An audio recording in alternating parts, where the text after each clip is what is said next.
कियो, हे श्यामाजू आपके शोक को कारण कहा है? बोले शोक को कारण और कछु ना है, केवल एक ही है। नहीं जो बोले बात कहा होती है ये नहीं है कि आप श्याम आए, सुंदर आप हमसे हमसे एक कला में हम आगे आपको हैं। देंगे, आपको जितना काम कौन सी पूरा कला है, में? हमसे बोले जितना नृत्य बढ़िया कला में। बनाएंगे। बाकी आप बोले कि श्याम सुंदर हमारे हमसे ज्यादा द्वारा बढ़िया किसी को नृत्य भी करें। नहीं होता है। जब नृत्य होवे, रास बिहार होवे और जब सगन कुंज में हमारी लीला होवे तो उनको नृत्य इतना सुंदर होवे कि वाकू देखत देखत मैं मुंह को कहा अंग की प्रदर्शन करने हैं, कैसी भाव धारण करने हैं, कैसा नृत्य कर मैं भूल जाऊं, इतना सुंदर नृत्य करें। सब सखियां बोली तो ये आपके शोक को कारण? बोले शोक को कारण ये ना है, शोक को कारण ये है कि मैं श्याम सुंदर से नृत्य सीखना चाहूँ और आज मैं जाऊंगी, श्याम सुंदर के पास जाऊंगी, उन्हीं से नृत्य सीख के आऊंगी। काम करता हूँ। सब सखियां बोली तो यहाँ में शोक करवे वाली कहा बात है, आपको केवल आज्ञा कर दो, अभी सब व्यवस्था हम करें। हाँ भाई, रथ मगाओ, चवर डुराओ, इत्र की बौछार करो, गुलाब चल झड़कते भय चलो, जय जयकार करते भय चलो, पुष्प की वर्षा करो। आज श्री जी को लेकर के श्याम सुंदर के पास जाएंगी, नृत्य सीखवे के काज। जैसे किशोरी जी बाहर आई, बाहर आकर के देखे रथ खड़े हैं, चवन डुराए जा रहे हैं, पुष्प बरसाए जा रहे हैं और इत्र के छिड़काव हो रहे हैं। श्री जी बोली ये सब कहा है? ललिता विशाखा बोली आप नृत्य सीखने जाओगी ना तो लेके चलेंगे आपको। बोले नृत्य सीखवे, विद्यार्थी बन के जानो, राजा बन के नहीं जानो। ये सब वापस करो, ये रथवत में बैठ के नहीं जाएंगे, हम पैदल पैदल जाएंगे।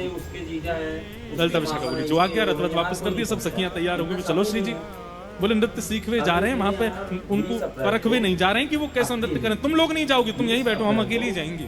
मेरे यहाँ 4 काम है। ललिता विशाखा बोली ये काम नहीं हो सकता, अकेले तो हम आपको कभी नहीं भेजें। श्री जी बोली जाएंगी तो हम अकेली जाएंगी, नहीं तो नहीं जाएंगी। और फिर पूरे दिन ऐसी मुरझाई हुई बैठी रहेंगी, ना भोजन पाएंगी ना जल पिएंगी, और तुमको ये स्वीकार है तो फिर चलो हमारे साथ। श्री जी को सुख देने के लिए तो सब सखियां सब ने अच्छा जैसी आपकी इच्छा, आप अकेले जानो चाहो आप अकेले ही जाओ, लेकिन हम अपना एक काम करेंगे। बोले कहा काम करेंगे? बोले आप बैठो। श्री जी बैठ गई और ललिता विशाखा दोनों सामने बैठ गई। अब श्री जी ने जितना श्रृंगार किया है, सब श्रृंगार को लिखती जा रही है, काका पहन के जा रही है। अब इसमें अपन माथे पे ऐसा सुंदर कर शीश फूल धारण किया है, कानन में ऐसे कुंडल पहने हैं, हाथन में ऐसे कड़ूला पहने हैं, उंगली में ऐसी अंगूठी मुंदरी पहनी है, पामन में पाजेब पहनी है, कमर में करधनी पहनी है, गले में इतनी माला, एक एक चीज लिखती जा रही है। श्री जी ये सब कहा कर रही हो? बोली आपके गुरुजी चोर हैं, तो पहले ही पूरा लेखा जोखा कर लें, कहीं पता चली आप लौट के आई और कोई सामग्री नहीं मिली तो। श्री जी बोली तुम लोग नहीं सुधरोगे, तुम्हारी दृष्टि बड़ी बड़ी बेकार है, तुम हमारे श्याम सुंदर को समझ ही नहीं पाई हो। ललिता विशाखा बोली हम बहुत बड़ी भांति जाने हैं भाई, जन्म जन्म को चोर है। नेक्स्ट 152 बन के गयो बलि के यहाँ, बोलो 3 पग जमीन चाहिए, और जैसे ही संकल्प भयो सोई विराट है गयो, 2 पग में तीनों लोग नाप लिए। यहाँ से तो सावधानी, आप तो श्री जी भोली हो बड़ी, ऐसी चली जाओगी, हमको पूरा काम करने दो। पूरा लिख लियो महाराज, माथे पे ये पहनो, कानन में ये पहने, गले में इतने हार पहने, हाथन में कड़ूला पहने, पैरन में पाछे पहनी, कोंदनी पहनी, मुंदरी पहनी है, और सब जब बिल्कुल लिख लियो, बोले अब आप जाओ। श्री जी निकल गए। श्याम सुंदर यहाँ वृंदावन के तट पर वंशी वट पर एक कदम वृक्ष के नीचे पौड़े हुए हैं, गैया चरावे के काजे गए हैं, इतने में ही।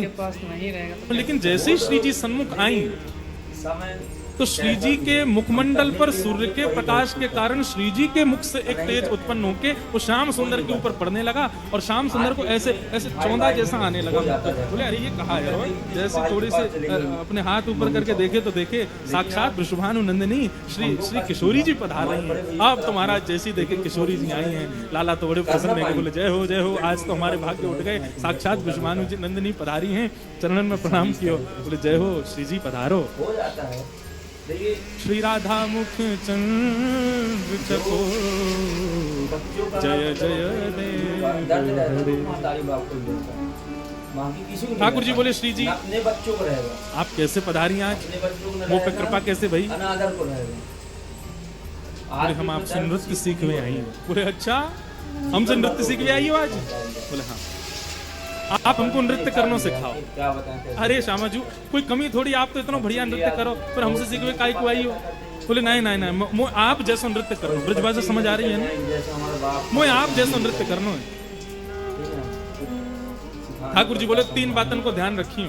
और हमारे पिताजी को पहली क्या बात, बताएं कैसे? जैसो गुरु बतावे वैसो पालन अब करिए। अपन वैसे नहीं है। अब हमारे दूसरी पिताजी- बात, बताइए। भाव में बिल्कुल भी भंगिमा नहीं होनी हाँ, चाहिए। ये यदि नृत्य करते करते आप श्रमित रह जाओ तो मुखमंडल पर दिखाई नहीं देना चाहिए। जमीन थी। और तीसरी बात, मैं जैसो हमारे जैसो कहूँ पिताजी यूं के बड़े हाथ पापा ऐसे, कुछ नहीं था। मतलब कोई नहीं था।